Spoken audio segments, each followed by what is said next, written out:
Yo guys, welcome to a new series here. Now, you guys did ask for a Civ on my last analysis video, and I actually quite felt like playing it as well. So I did go for Venice. This is going to be like a post-game commentary thing because I feel like there was a lot more to say that I didn't say at the time. But yeah, went for Venice here with my new map that I'm quite happy with actually. Obviously I'll link that. It was a huge map, epic speed. Honestly, I feel like you need the epic speed to actually get around a huge map, because otherwise it's just like takes half the game to even get across it. And I needed a bit of time to do the stuff I was planning to do. So yeah, other than that, I think I added in some extra city states. I think it was like 32, and yeah, everything else was normal. I think I did turn off tech trading because that was annoying last time. Okay, I did not play against Venice, but yeah. So yeah, this was the starting stuff, and let's get into it.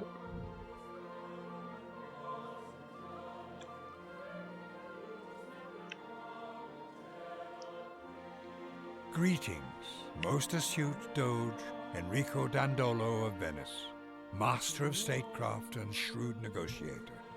Although you rose to power late in life, old age did little to slow your cunning or ambition, as you deftly managed the bustling commercial center of Venice during a time of great instability.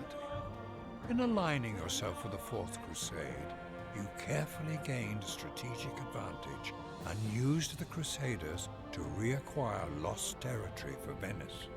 Your role in guiding the Crusaders during the sacking of Constantinople led to an even greater expansion of your power and secured your legacy throughout history. Most insightful and cunning Doge, Venice once again requires the service of a skilled leader, one who can bring the Republic back to the forefront of world affairs. Can you establish your nation through careful trade, or will you work to conquer your enemies through diplomacy?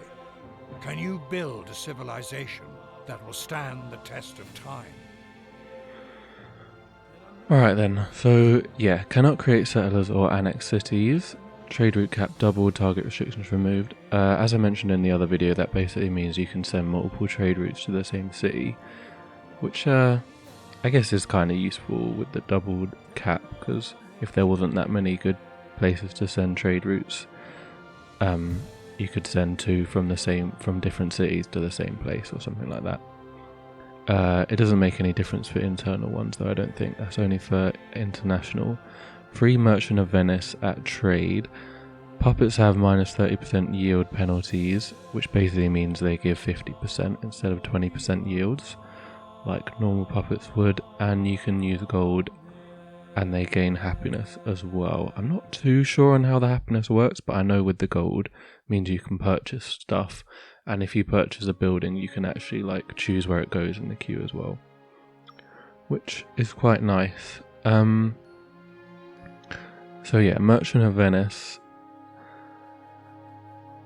aside from the normal great merchant stuff, it can purchase a city-state, which means you get all of their units and their city becomes a puppet. And you can found the Colonia, which is, yeah, starts puppeted, has additional territory, market and monument. It says you can only have 3, but I don't think that's correct. Pretty sure you can have more than that. And then Piazza San Marco, so this replaces the national monument and it's in writing instead of aesthetics, I think is where the monument normally is. The national monument normally is, and it gets some bonus yields, and yeah, it unlocks some of the later ones that I guess we'll have a little look at as well.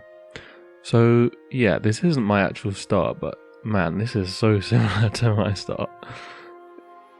I feel like it's like actually so similar. But yeah, let's have a look at these special buildings.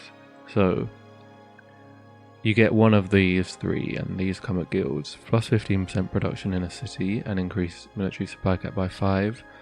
More military supply cap, naval units, Venetian craftsmen, plus 10% combat strength, and plus 1 movement. Cool, that seems like it'd be decent for conquering stuff. Unique building for Venice, great person improvements and villagers worked give plus 2 food and plus 2 tourism. 2 great work of art slots with plus 5 science for theming. Okay, I mean obviously that's for tourism victory, it's not going to do much else for you, but that doesn't feel like enough to make Venice into a good cultural victory civ in my opinion. And then there's this one, unique building for Venice. Cost of gold purchases in all cities reduced by 10%. Provides 1 additional delegate in the World Congress for every 100 gold per turn produced. Caps at 25% of all city-states ever alive. More trade route gold. Yeah.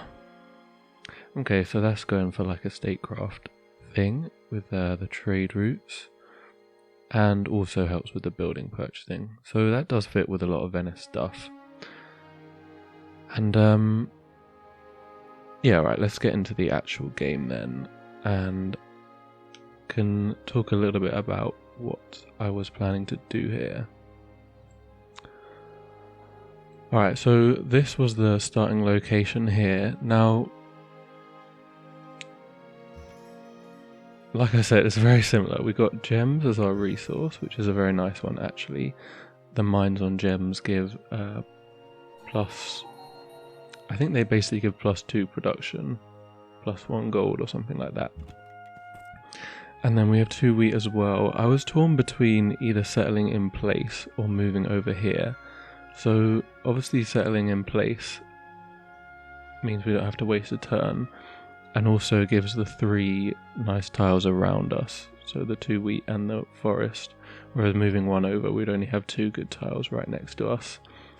But the advantage of that one is that we would end up with more non-coastal tiles that we could work. And when playing as Venice, you really do want to have a lot of tiles to work in your capital, obviously, because it's going to be the only place you actually get full yields from your city, so it's pretty important to put it in the best place possible for the long term, I think. And it's not like the start on Venice, I don't think you need a particularly good start, because I would actually say Venice is one of the fastest starting civs naturally, in terms of the fact that you don't need to build settlers, and you won't be increasing your culture and science cost when you settle new cities as well, because puppets don't count. So yeah, in the end I decided to move over because it will be good to have more tiles around in the long run, and there should be a lot of good tiles around this city that we can work eventually. And hopefully we should be able to grow the border to 3 or more tiles by the time we need them. And first tech mining, I mean, we've got the gems. Like I said, gem mines are actually pretty good because they give plus 2 production. Most mines will only give plus 1. And also there is the pyramid, so anything that gives you a free settler normally will instead give you a free merchant of Venice. So pyramids is a good way to get a free merchant of Venice. And then you still get the normal pyramids bonus as well. To be fair, thinking about it, I don't know how useful this one was, because you do get the free merchant of Venice at trade anyway, so I'm not sure that you really need the other one. I don't know, I kind of ended up not having a huge amount of use for so many Merchant of Venices actually. But it definitely depends what kind of strategy you're going for. I feel like if you're wanting to play tradition, you should definitely go for pyramids first. Like if you want to go for the great people stuff. go pyramids first, and then you'll be able to put another city around you to defend yourself early on. And yeah, we've had some nice ruins as well. We've got a +1 pop, and we got the map from the Pathfinder. That gives you a lot of experience as well, and some money. So that money means we could potentially buy this monument.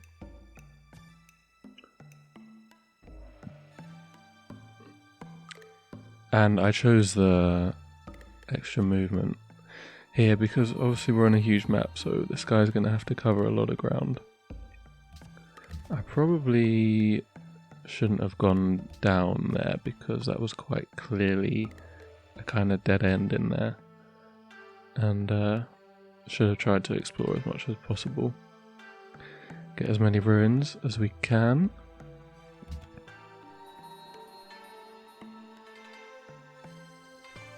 And yeah, we got Greece there, so Greece fairly close to us. Not the best.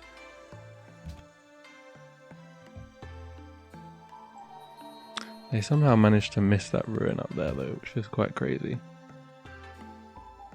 And we meet Germany as well, and doesn't seem like they're going to be able to get that ruin either, so that's perfect for us.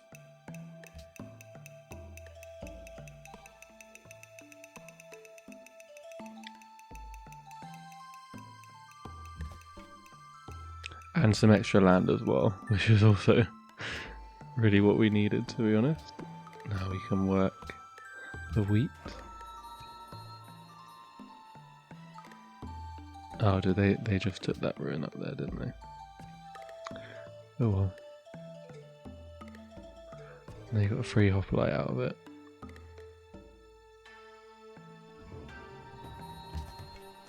Okay, some barb camps.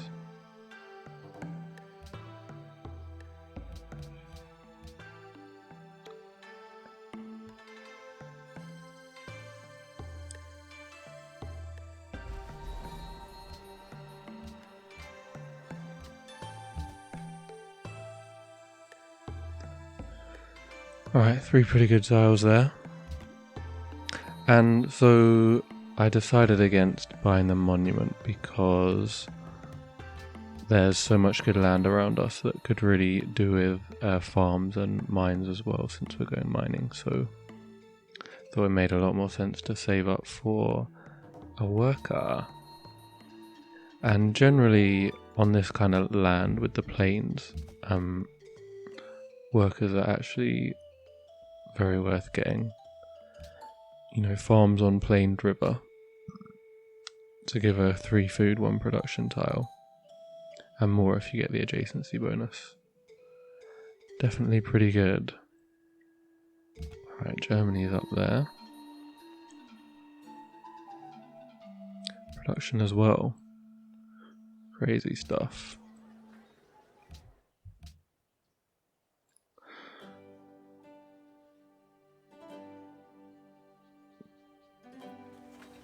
So yeah, monument first. I mean, shrine, I kind of knew what Pantheon I wanted to go for, and it wasn't one that was going to go early, so didn't need a shrine. You probably could go shrine first as Venice, if there was a Pantheon you wanted. But I guess, usually as Venice, if you do want a religion, the Pantheon you're going to go for is going to be God of Beauty. And you're probably going to go tradition as well, so it kind of makes more sense to go monument first. Like, the only reason you'd go shrine first is if you needed to get one of the first pantheons. And then if that was the case, you might want to consider going Stonehenge, to be honest. Like, one of the main weaknesses of Venice is that you do have a lot less faith generation early on. Like, as most civs, one of the only reasons I even bother settling my other cities is so that I can try and get a religion sometimes, because in reality they don't give you much else apart from that. Like, obviously you need to get your land out, before other people do. But a lot of the Wisdom and reason to settle other cities is just to build shrines, in my opinion. Or maybe get the Pantheon bonus that you have for religion stuff, but that doesn't really work as Venice, so you do have to pick like a decent Pantheon to actually be likely to get religion.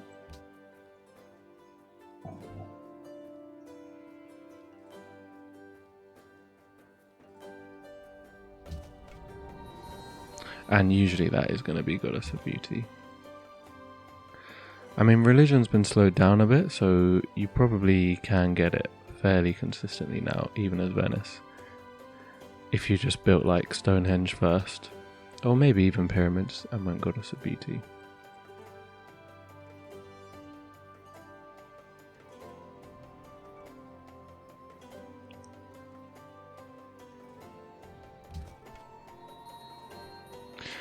Alright, decided to bring the warrior even back now, since I was planning to buy the worker.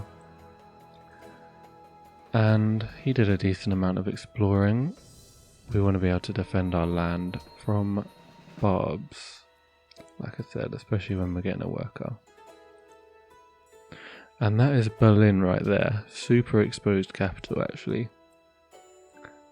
Just sitting on the floodplains, even with some hills 2 tiles away. So that's worth bearing in mind.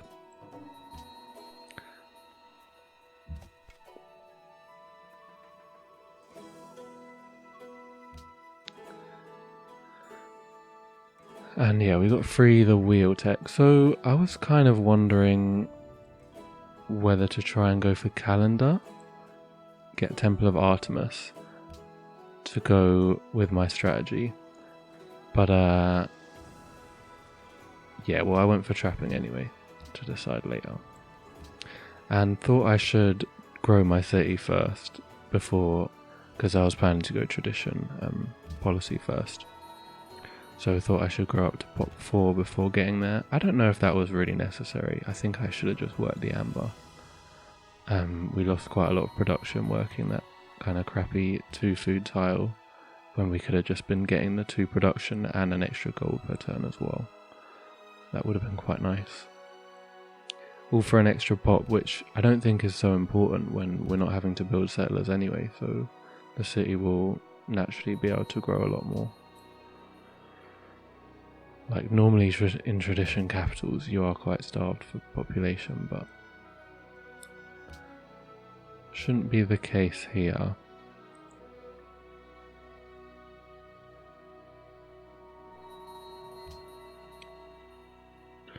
Religious city state near us as well. I was definitely hoping for that.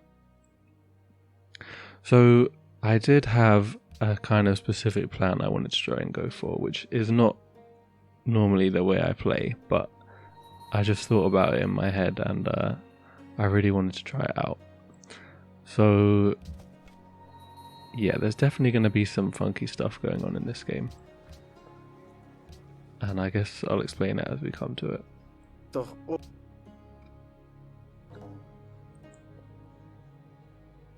But my general thoughts on Venice is like,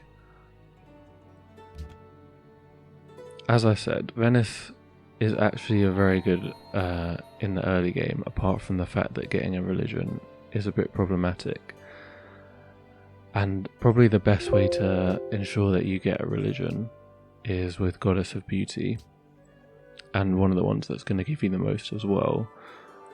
But then you're kind of on the like tradition plan, and I'm just not really convinced about it, because just getting extra food and tourism from that wonder thing, I'm not sure it's really going to be enough to actually get you over the line on a tourism victory. Buy that worker. We got some extra gold from the Barb camp. And the other thing you're going to struggle with as Venice is actually science, because one of the science, you do actually get a lot more science from having other cities, because each city will build like the library and the university and public schools and stuff. So by the late game, your science is generally relatively well distributed across your empire. But obviously with Venice, you're not going to be getting much from your other cities. Especially because I don't know how much they really prioritize, like building universities and stuff like that. You're kind of at the mercy of the AI build order, which is not always the best.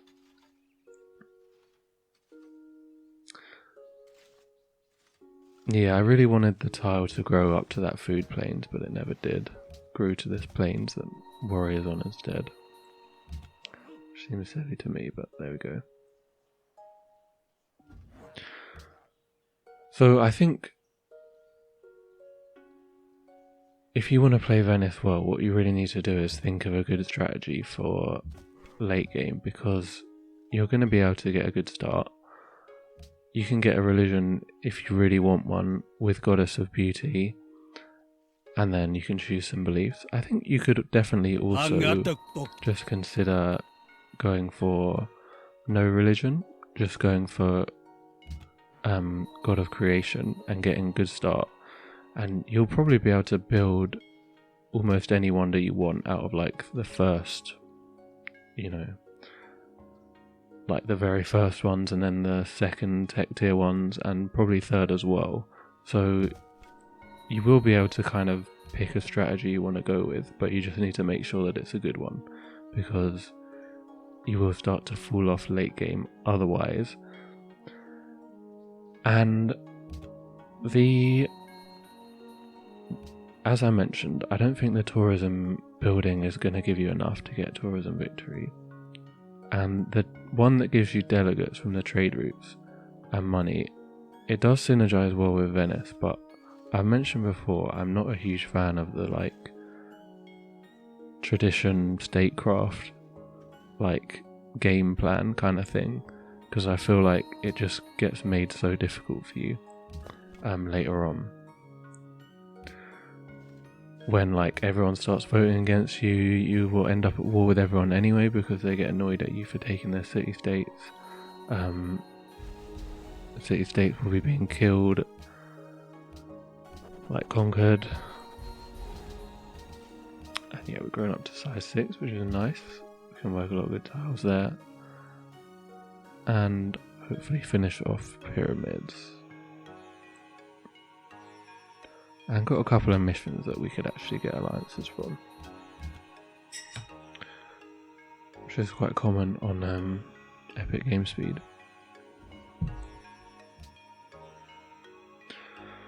So basically what I was getting at is that I honestly think the best strategy with Venice might be to go with conquering, because you do get the quick start, and like I said, you should be able to build whatever you want. So stuff like terracotta army, I think you can consistently get that.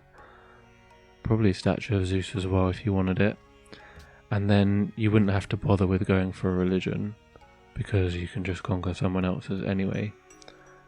And like I said, with the quick start you'll be able to get a couple of puppeted cities out and start building some troops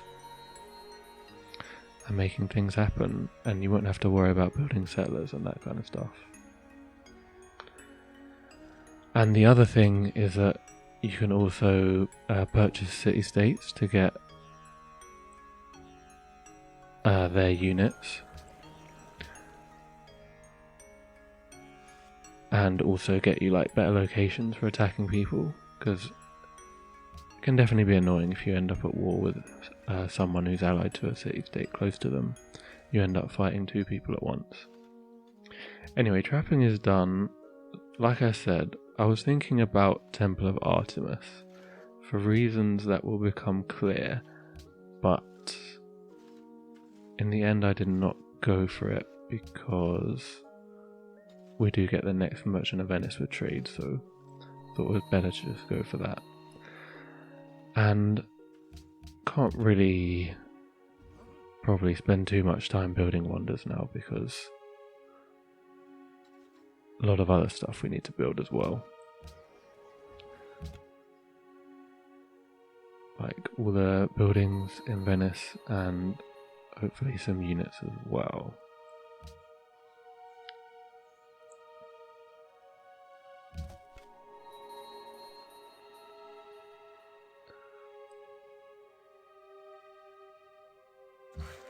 Alright, farm is done.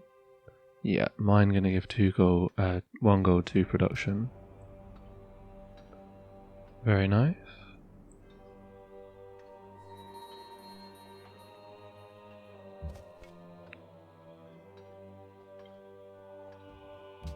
And got that guy around to defend as well. So we've met 6 of the civs and we seem to have explored. Wow, that's actually quite early. It would be pretty devastating to not get pyramids.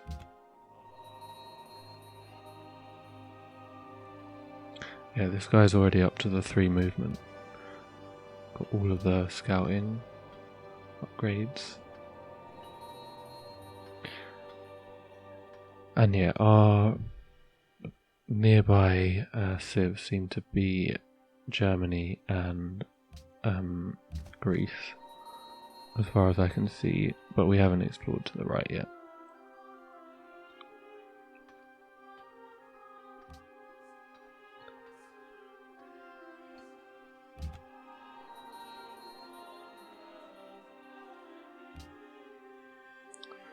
Okay, scout a settler there.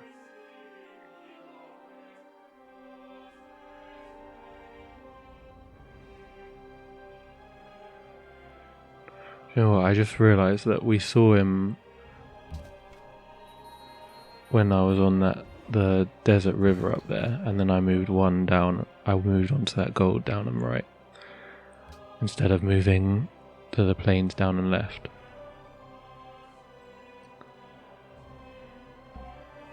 Trying to chase this guy down, because if we can stop Germany from settling a city early on, if you can stop any of your neighbours from settling a city, it does a huge job on slowing them down. Like, can completely change their game, because that's when the AI bonuses start coming in, when they get more cities. So if you slow the first one down, you know, it just completely cripples them basically. And yes, we did manage to build pyramids, so we get the free merchant of Venice. Very, very nice.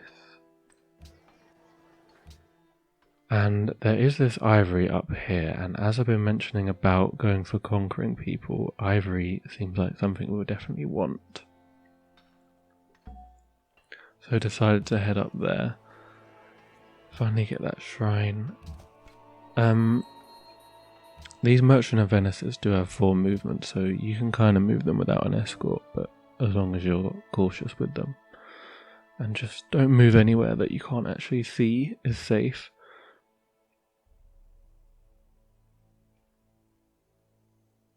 Yeah, so close to getting this guy, man.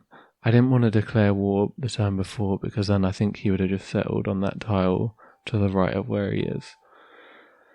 I was hoping we could get to him, but yeah, I think if I'd actually moved correctly in the first place, would have been able to get him.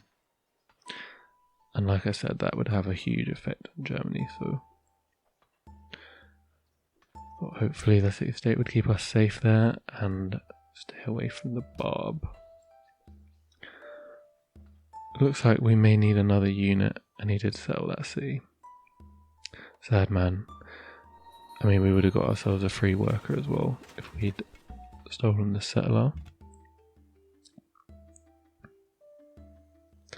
There we go.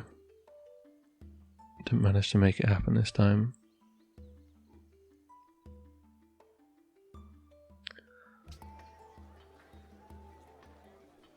I didn't even notice at the time that I possibly could have got to him if I'd gone the right way in the first place, but yeah.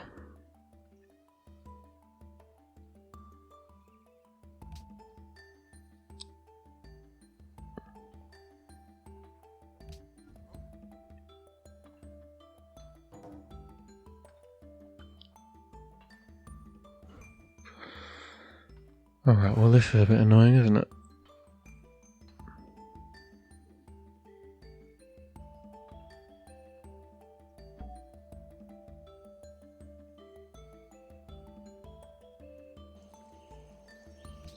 Okay, Polynesia. And like I was saying about being cautious, just no need to go a step further and use the last movement point when, well, now we know it's safe, but before we knew it was safe.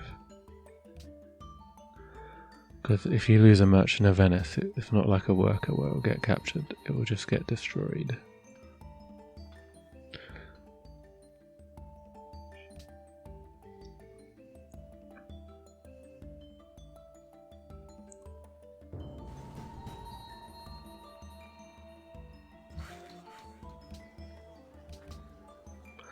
Lovely mine done there.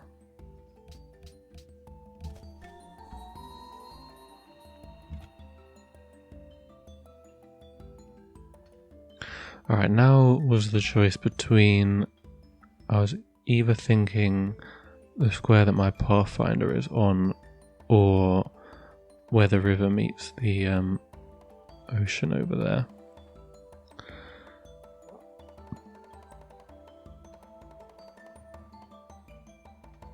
And I don't know there's too much in it. I mean, kind of wanted to be as close to Germany as possible because they definitely seem like they could be a good target in this game, but wasn't sure if being by the coast was better. Oh, I actually went for here. Yeah, fair enough, that makes sense. I think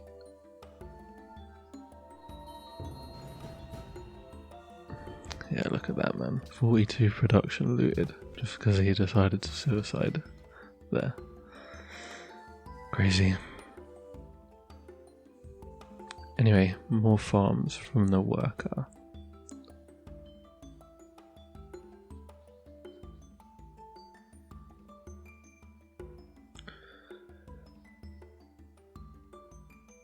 I don't know what I'm really thinking of here, but Vorwärts. and we do want to sell our gems.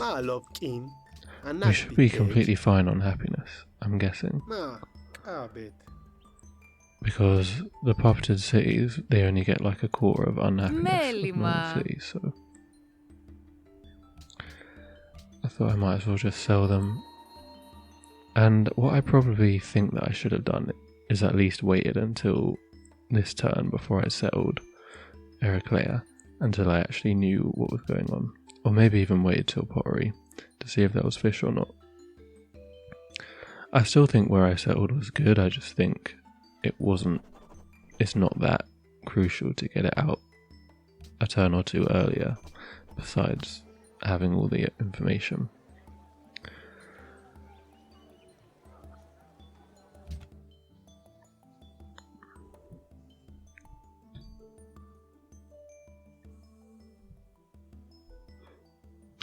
And yeah, went for the tradition into the culture specialist with the +3 faith, because I did want to go for a religion and I felt like the +3 faith would definitely be useful.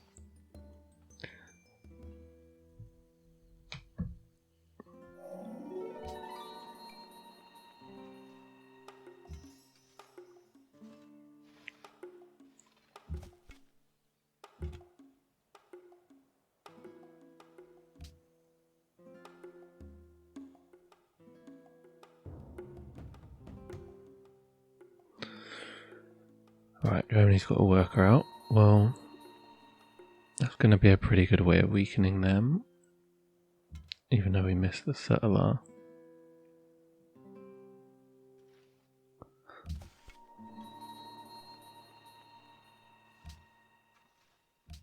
And we are going for trade now for the next merchant of Venice. I think the new cities, they do give you like, I think +1 culture when they're first made, and then usually they'll build a shrine which will give you +1 faith. And given that there's no increase to tech or policy cost, that kind of is better than what a normal city you found gives you like straight away. because it gives you nothing and increases your costs. For policies and techs,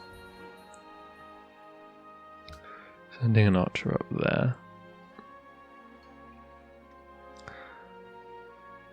I knew I wanted to steal this worker, I just didn't think there was any rush to do it.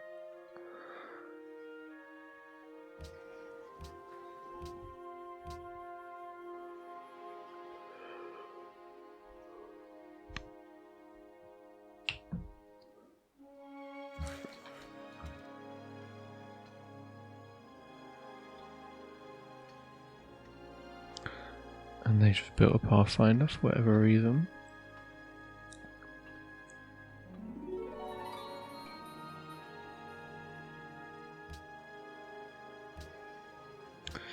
Alright, we did get some fish here. Growth is quite slow. But oh well. Es wäre in eurem Interesse. Yeah. That doesn't really make any sense for us. But yeah, let him finish his mine, and then we can take the worker and pillage it. And the archers here as well. Did want to start being a nuisance.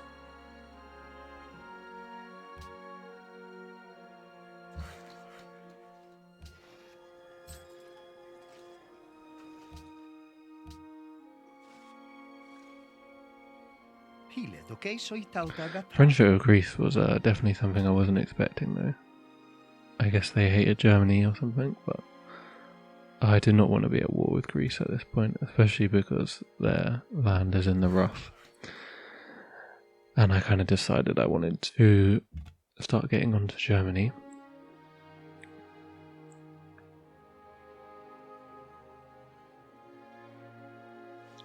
Just checking for any more workers or anything. Definitely want to make sure that he cannot possibly settle another city. That's Germany. And we got this granary that's actually pretty huge here. We've got 2 wheat. And we obviously want to grow. Yeah, I did go for this. It gives +1 faith in the capital. It doesn't give anything from here because it gets halved and then rounded down. But I've noticed quite a lot recently when I've been playing games that I've been getting this event, and also there's another event that gives +1 faith from shrines, so if we were to get both of them, then that would increase a puppeted city to giving us 2 faith per turn, rather than 1 if they had a shrine and a monument, because they would have 4 that would get halved.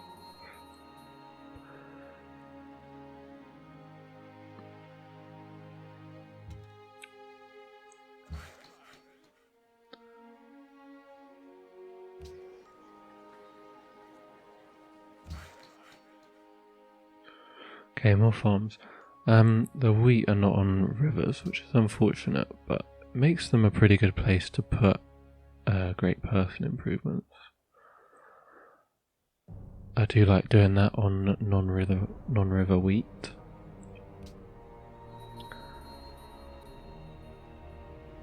And it is time to choose our Pantheon and start getting that ivory done. Keep shooting there, obviously. So, as I mentioned, if you want to go for religion, Goddess of Beauty is normally going to be the best way of getting it. And I would also recommend trying God of All Creation, but I had a plan, and that was to go for God King. So, +1 faith in capital, +1 culture, golden age point, faith, gold and science for every 5 followers of your Pantheon in owned cities. So that's going to give us +2 faith straight away. 1 from the capital and 1 from the followers. And I was hoping we could try and get as big an empire as possible to try and get this bonus to be as big as it can possibly be. And I'm hoping with the faith policy that we took, the fact that we have a faith city-state near us as well, and also, yeah, hopefully being able to get a few cities out, and the fact that this patch religions are a lot slower than they were before. I'm thinking we should actually be able to get a religion with that. And yeah, that is my plan for a good way to scale in this game, because like I said, science particularly can become an issue later on with Venice. So with this Pantheon, the more places we can conquer and convert, we'll just get bigger and bigger bonuses in the capital. And like I said, we did end up getting this event, so if we get the shrine here, which is being built, that will actually give +2 faith basically from that city. So all going very well. I could have taken that, but I thought they seemed kind of similar to Germany in that they're on the flatland, so might be somewhere we want to attack.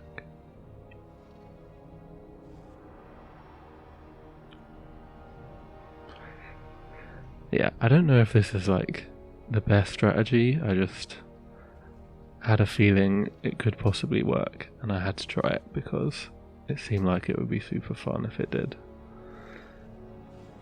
And I feel like Venice is probably the best people to do it with, because any other civ and you would start running into a lot of happiness problems if you take a lot of cities and even puppeted ones. And obviously we won't have any increase to our policy or tech costs, so comparatively the yields will mean more.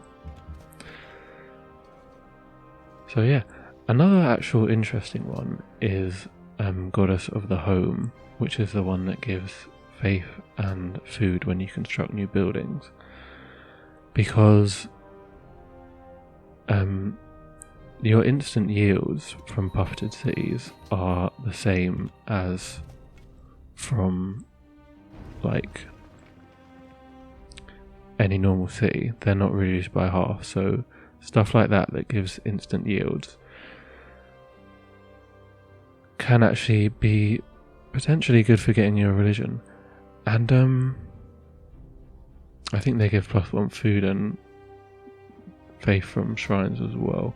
And I guess also the God of the Expanse actually might work, especially with that policy that we went for, because the tradition culture policy also gives 25% border growth rate. So if you get a couple of cities out with God of the Expanse, and they also start off with monuments as well, so I think that could definitely work actually. I just thought that this one would scale better, and I thought it would be fun to try, because I mean, when do you ever get to actually play God King? I kind of don't even register its existence most of the time. Okay, another archer, and building another one as well. Germany does have a spearman, but isn't using it, so A horse. My get some kingdom experience for on a the archer, I horse. guess. And when you're in a war like this, it really does slow down the AIs, because they can't build any of the stuff they want to build. Like, they get really scared of building settlers and workers and stuff like that. So I feel like this is a general strategy on authority, that you do want to war your neighbour as quickly as possible. Try and weaken them before you actually want to conquer them. And normally I would say you want to wait for a while to conquer anyone, but I think as Venice we could just conquer people whenever, because we won't run into happiness problems, so the more cities we can have should only give us more benefits.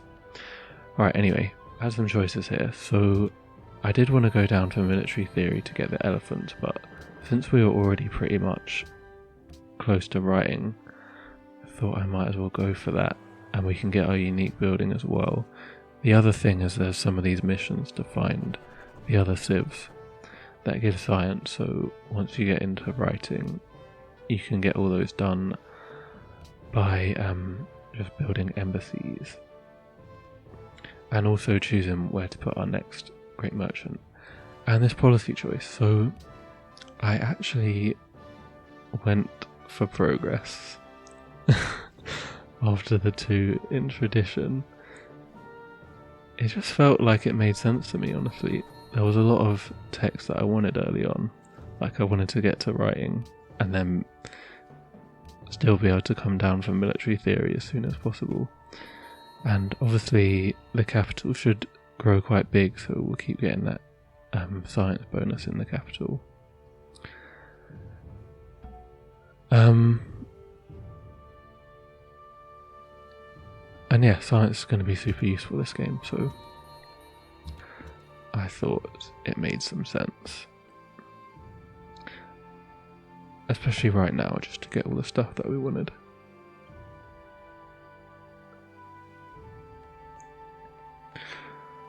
Okay, they want Petra, which we can't build, because we don't have any desert. Stuff like Petra is quite good on Venice because so it gives the +1 to trade route slots, but because you get double trade route slots, that ends up being +2.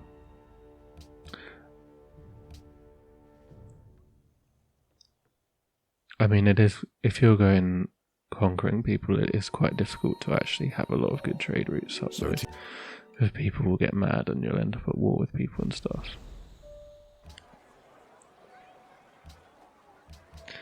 But yeah, we're still growing here, getting the science. Pretty nice.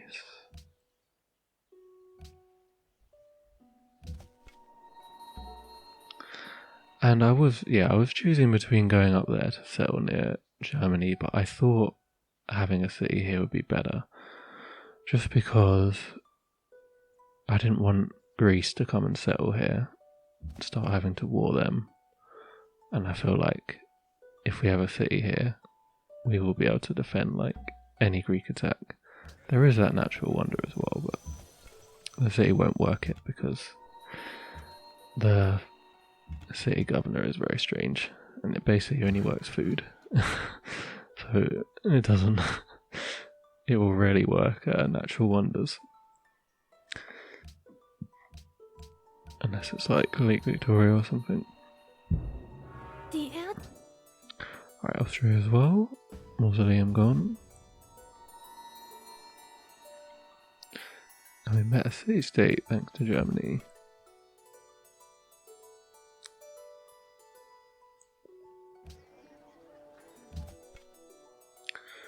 We got pretty good culture per turn, I have to say, +15. And 13 science as well is alright. With the extra bonuses from progress sometimes. And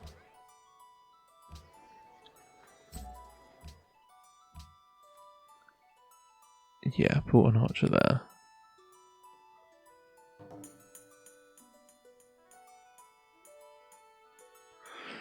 Yeah, they actually have loads of spearmen, but I don't know. They were just being very strange. Not really using them. And I didn't have much else to do with my units. So I thought I'd just keep on hitting there. And I wanted to go and kill that Bob camp up there because Larza had a mission for it. And there's also Indonesia over there. Yeah, I had a mission that would get an alliance, so got the caravan for that.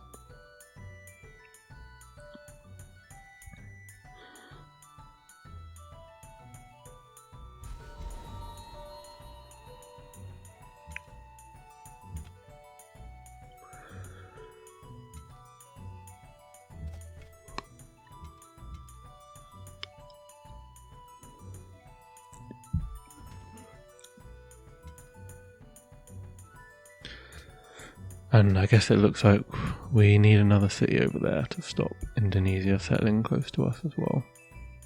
they can definitely be an annoying neighbour with those swordsmen. Okay, we're just hitting that city though, and trying to get over towards the camp.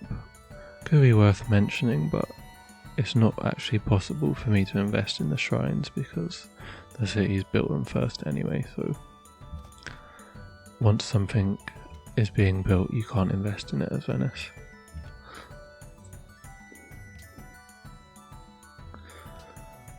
So we just had to wait for these to be built normally, which is a shame because thanks to the other stuff we got, they will actually give us +2 faith per turn, which we really need.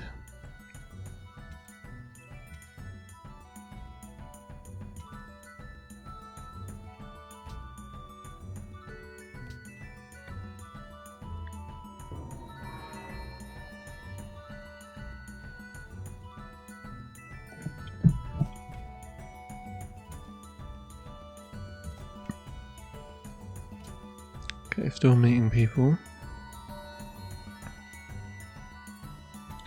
Obviously there are 12 civs, so we've met 9 including us, 3 more to go.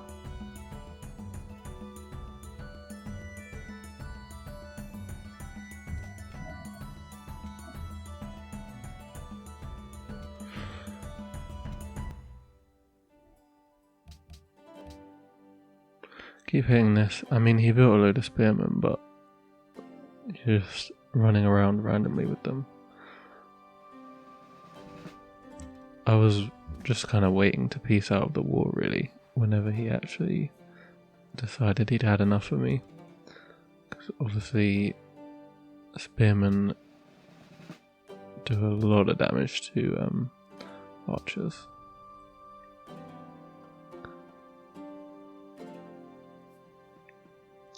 Might even be a one-shot, honestly. If they have the right promotion, especially. Actually, it doesn't make a difference what promotion they have, but they will usually have plus 20% combat strength from having 2 promotions, which AI units start with.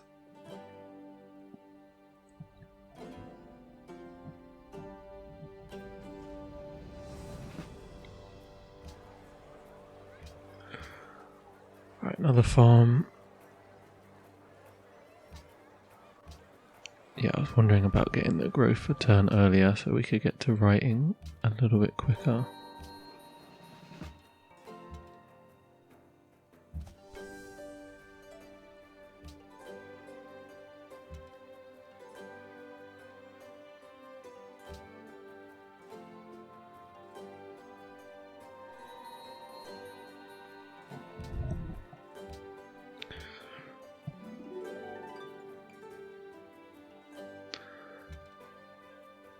Yeah, Greece ended up getting a lot of experience with Lazar. I don't honestly know how, I guess it was just missions, but yeah. It would be great to get that gold mission as well, but Germany's the one with the gold. And we're kind of stopping them from getting it, but it's just the way it is sometimes, I guess.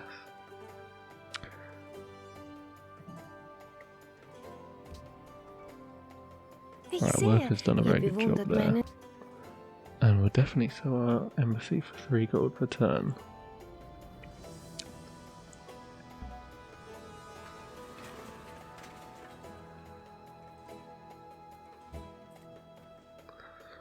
Right, caravan is done. So, yes, Hong Kong, which is up there.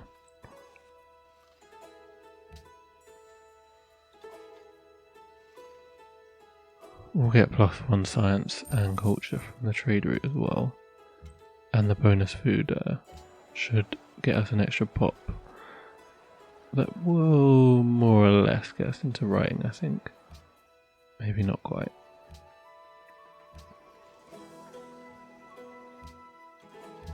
Yeah, when I'd practiced before, the puppeted cities were normally actually working their merchants, which meant you actually got a free merchant of Venice about like, whatever it is, 75 turns or something after settling the first puppeted city.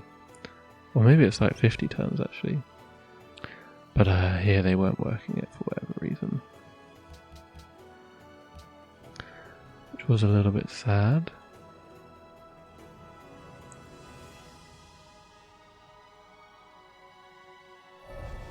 He who destroys it. And alright, writing it is. Like I said, next I wanted military theory, get the barracks and the elephants.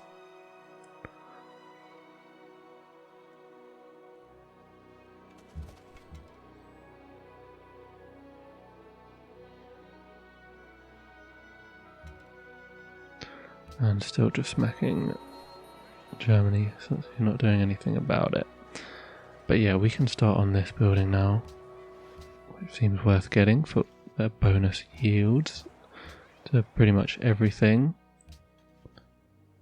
And I guess the great person percent as well, but we aren't going full great people here, so it's not like some games.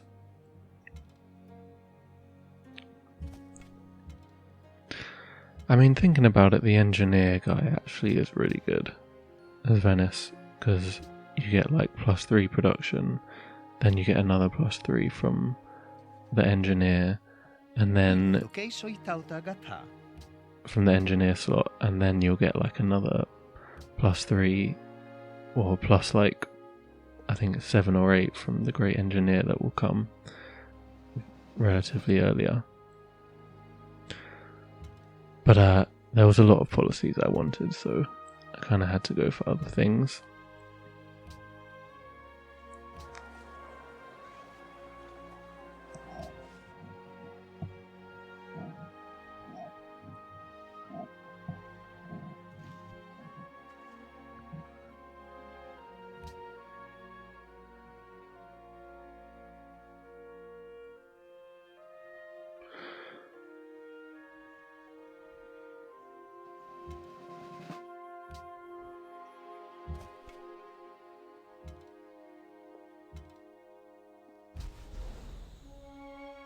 Alright, so we're doing damage.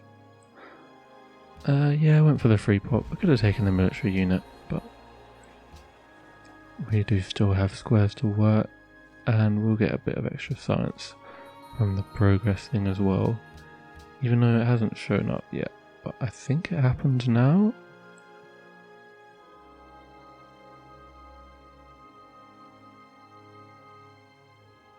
Or, I mean, did it happen? Did I just not notice it before? Because it says it happened, but I'd have to see the replay, see if we actually got extra science there.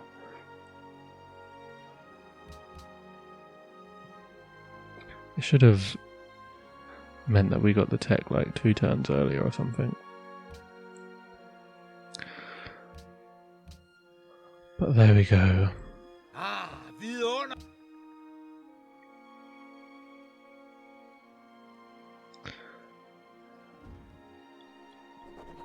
And we're up to the next policy, which I'm guessing that you can probably guess what it is that I was thinking of going for here, given the way I've been playing this one and what I've been talking about.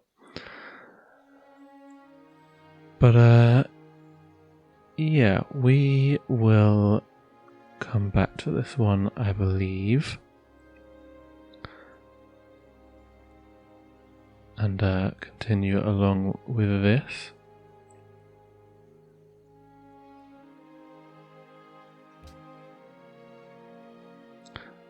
But yeah, choices are really authority, one of the progress ones, or that engineer slot. We're up to 14 faith per turn, which is not bad. I mean, this is a decent timing for religion on this patch. It usually should be enough, but I'm hoping we can get a bit of extra faith from Laza. And potentially some tributes as well. There's a couple of faith city-states around, and a tribute or two will get us a long way closer And with the elephants, we should actually be able to get some decent tributes. We'll continue with that war until Germany kicks us out, and then we'll probably regroup and go for that war again. But yeah, that is going to be it for this part, and I am excited to see if this strategy will actually work out for us. Crazy God King tradition progress opener strategy. So yeah guys, I will see you in the next part.